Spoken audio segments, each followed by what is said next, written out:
YouTube viewers, Rectangular back with another haul video. This time we have a door from Mayberry Street Miniatures, which is the product line that's put out by Hobby Lobby. My girlfriend and I earlier in the week were down in Sacramento doing some shopping and stopped at Hobby Lobby. I had intended to pick up a kitchen set for the gigantic dollhouse that I have, but decided that I need to fix the doors and windows and staircases first. Also been making a lot of large purchases with things like the Thunderbolts box set, and didn't want to break the bank quite yet. I still have some more things shipping on the way here, so being it was a pretty expensive month, I just wanted to spend a few bucks on something while I was down there. And this is a kit that comes with the outside frame and then the door itself. So haven't opened it up yet. This should fit fine for the front door of the house, so I'll have to go down in the basement where the dollhouse is and see if it fits properly, but pretty sure it will. They have two different sizes, so I wanted to get it in person because the smaller scale, although I do have a door for the balcony that is smaller, I'm going to cut taller space to actually get a larger door to fit in that area. So anyway, haven't decided on what color I'm going to go with. The dollhouse is red with white trim, so thinking maybe like a dark green, like an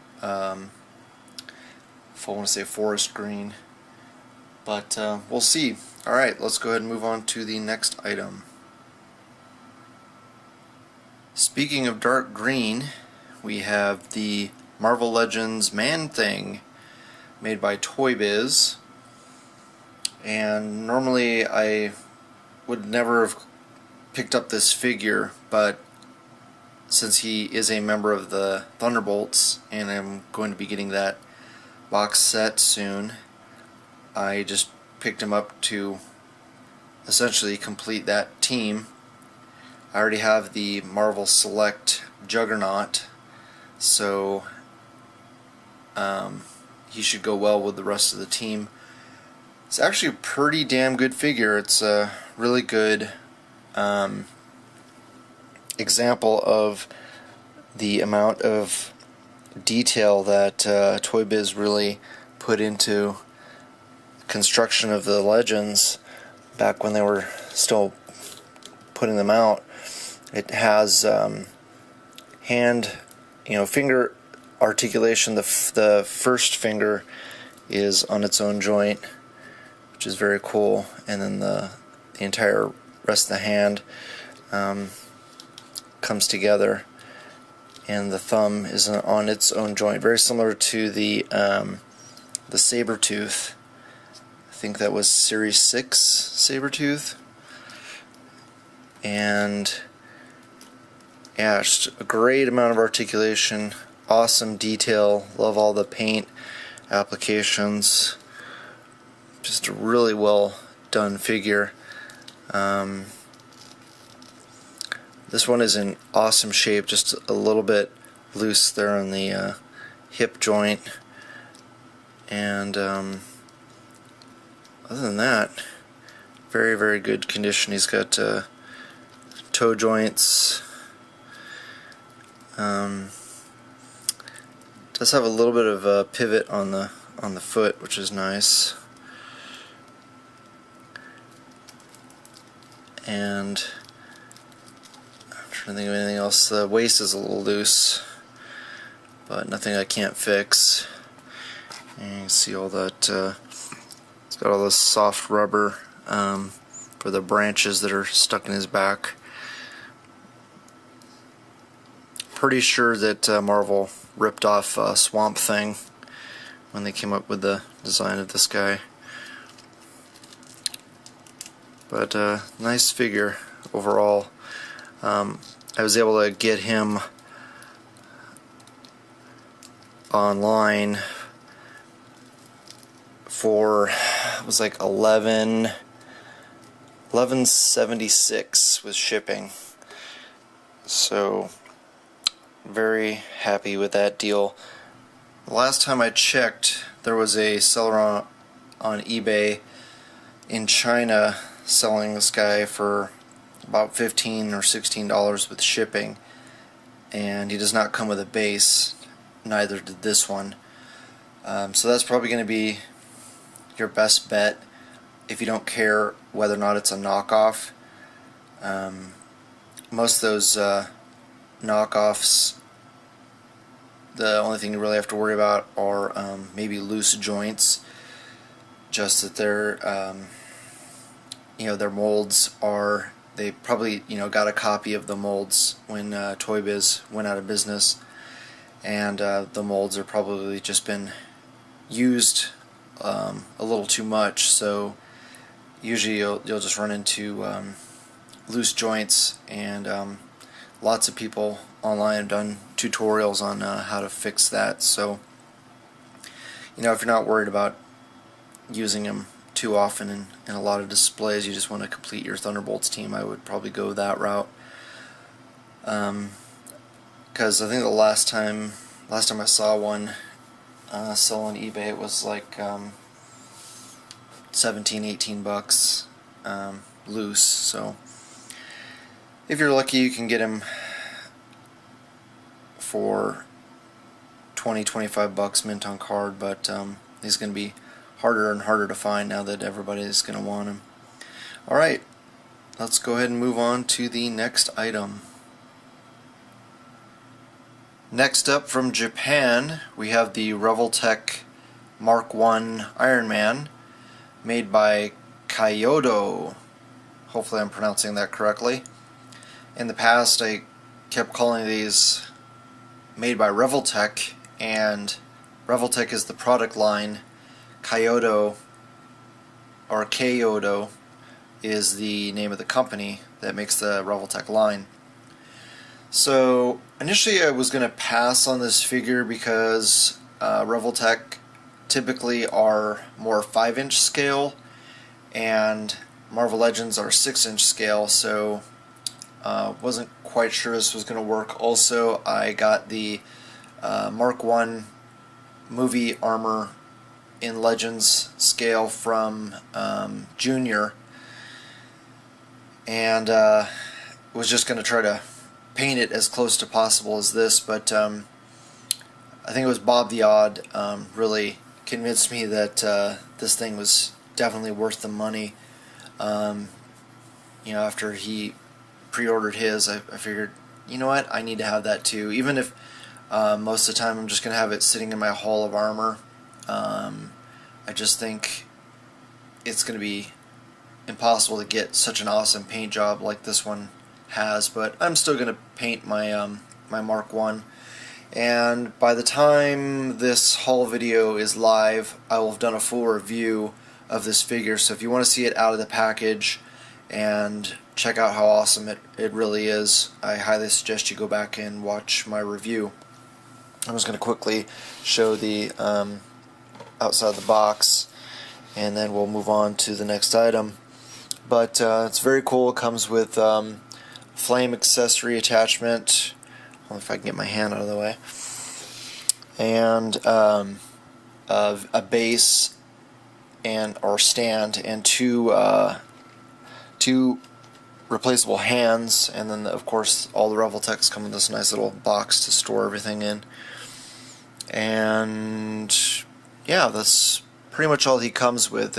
What you're paying for is the excellent articulation and attention to detail in all the paint. The paint apps just look amazing on this figure. So hopefully, if you want to find out more, you'll go back and watch my review. Alright, let's go ahead and move on to the next item.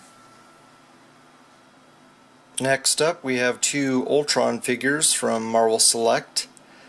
I got both these guys on Amazon.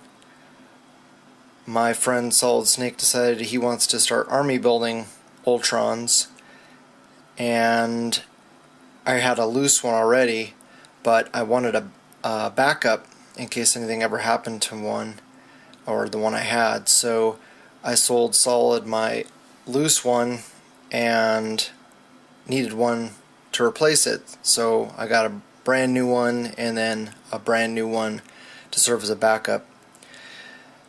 Because basically, I've always found that Marvel Select figures are pretty brittle, the plastic is, and I've always been paranoid that I was going to break my loose one. So I kind of regret last time I was at the San Jose Toy Show, where I was able to interview Shartimus Prime.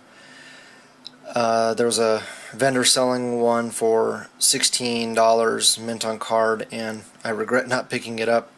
So I paid a few dollars more for each figure this time around. You can at times get lucky and manage to find them under $20 with shipping, but that's typically if you have Prime or if you spend over $25. So that's how I got a decent deal on these, as I ordered two at the same time. And this is a great figure, by the way. It's probably one of, if not the best Marvel Select that has come out.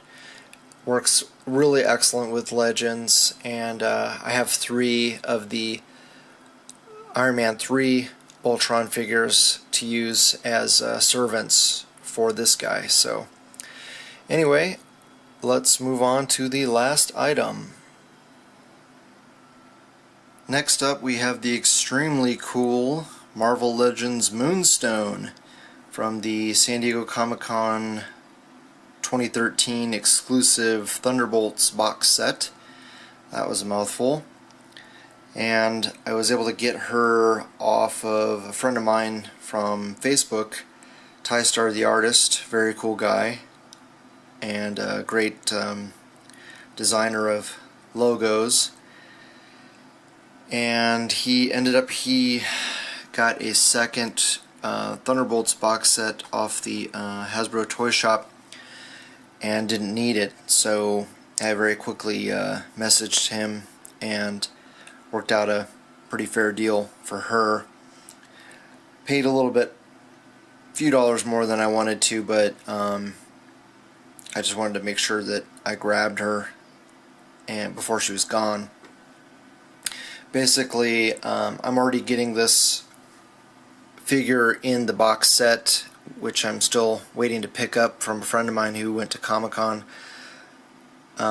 Just to save wear and tear on the box, I'm going to pick it up in person when I see him soon. And I needed a loose figure, Moonstone figure, to turn into a Dark Miss Marvel. Since I don't know whether or not we're actually going to get a Dark Miss Marvel, and supposedly Hasbro is going to release this as a single-carded figure down the road, but with the future of Marvel Legends really up in the air right now, I don't really have a whole lot of faith in seeing any figures in the future. So I wanted to snag her, and I'll just do a repaint on her as Miss Marvel. So some of the issues that this figure has is, I don't know if you can see the paint that's missing in between her breasts. There's a gap in the gold paint, and also slightly missing in her belly button. But since I'm going to repaint her, shouldn't be a huge issue. It's just awesome to finally get a female figure with ankle articulation and bicep swivel. You know, she still only has the single jointed elbows, but yeah, at least she looks tough. She doesn't look like a scrawny waif like the Shield agent body that they keep reusing on all the females. So I'm really hopeful that they'll continue to use this mold from now on. Obviously for smaller statured figures they will probably end up using that shield agent body, but I think for most females this is a lot more realistic looking figure. So anyway, yeah, so happy to finally get her, and crossing my fingers that we get more use out of this body mold. Alright, let's go ahead and move on to the last item.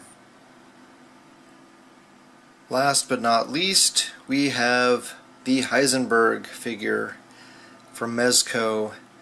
This is from my favorite show, Breaking Bad. Been a die-hard fan of the show since it first premiered back in, God, I want to say it was like 2006. I was a latecomer to Mad Men, but was fortunate enough to catch the very first episode of Breaking Bad when it first premiered, and fell in love with the show immediately. I grew up in northern New Mexico, so I was already attracted to the location that the show takes place in, and when I found out they were making a 6-inch scale figure, I was really excited. Sad that we're gonna start the last 8 episodes this Sunday, but and it's also sad that this isn't a better figure, but still happy to get it. I'll take him out of the package and get a closer look and show you why I'm not too thrilled with this thing. Kind of wish that NECA had made it instead of Mezco, but yeah, let's crack him open and take a look. So here we have the figure out of the package, and yeah, extremely disappointed. It basically is a statue. It has no articulation. I was expecting at least being able to move his arms and his head, but no, he's got pretty much zero articulation. I'm also really disappointed that you can't remove the gun from his hand. So, you know, he's always in this pose where, you know, a deal is going down. So, and comes with the bag. It's supposed to be the you know, blue meth, but it just looks like a bag of blue Kool-Aid. You know, it doesn't look like there's any crystals in there. It just looks like fluid. So that's kind of disappointing. It has a little slot where you can get him to kind of hold it. It doesn't, to be honest, it doesn't look like he's going to hold it very well, so I don't know. I'm not going to monkey with it a whole lot.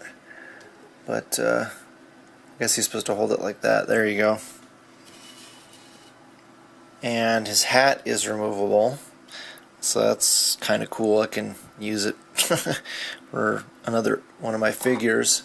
And his sunglasses are removable, so that's cool that I can put those on another figure.